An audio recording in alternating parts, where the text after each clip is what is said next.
Assalomu alaykum. Bugungi brifingimiz respublika aholisining ichimlik suvi bilan ta'minlanganlik darajasi hamda bu borada amalga oshirilayotgan ishlar haqida. Mamlakatimizda ichimlik suvi ta'minoti masalasi aholining kundalik hayoti va sog'lig'i bilan chambarchas bog'liq. Shu bois bu yo'nalish davlat siyosatining eng muhim ustuvor vazifalaridan biri sifatida doimiy e'tiborda bo'lib turibdi.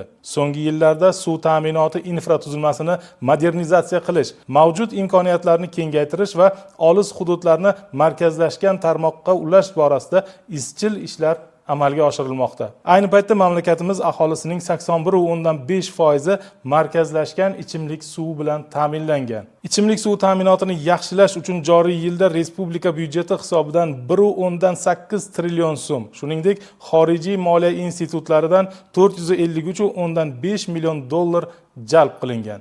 Ushbu mablag'lar hisobiga 2000 kilometrga yaqin ichimlik va oqova suv tarmoqlari, shuningdek 100 ga yaqin inshootlar qurilishi olib borilmoqda. Natijada yil yakuniga qadar 87 ta mahalla fuqarolar yig'inida yashovchi 715 ming nafar aholi ilk bor markazlashgan ichimlik suvi bilan ta'minlanadi.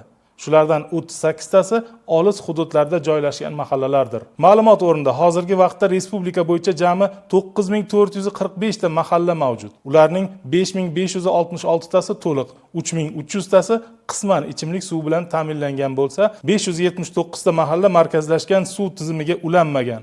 Ushbu hududlar aholisiga ichimlik suvi ta'minoti muqobil ko'rinishlarda yo'lga qo'yilgan. Bundan tashqari, Qurilish va uy-joy kommunal xo'jaligi vazirligi bilan hamkorlikda davlat ijtimoiy buyurtmasi dasturi doirasida ham muhim loyihalar amalga oshirilmoqda.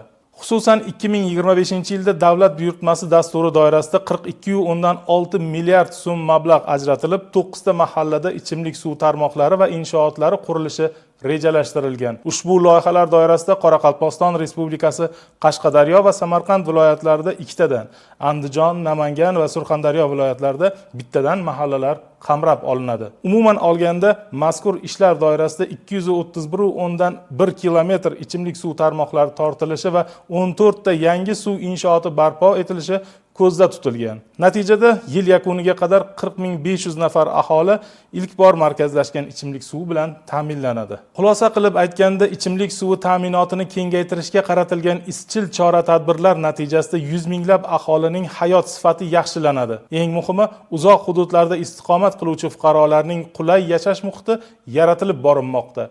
E'tiboringiz uchun rahmat.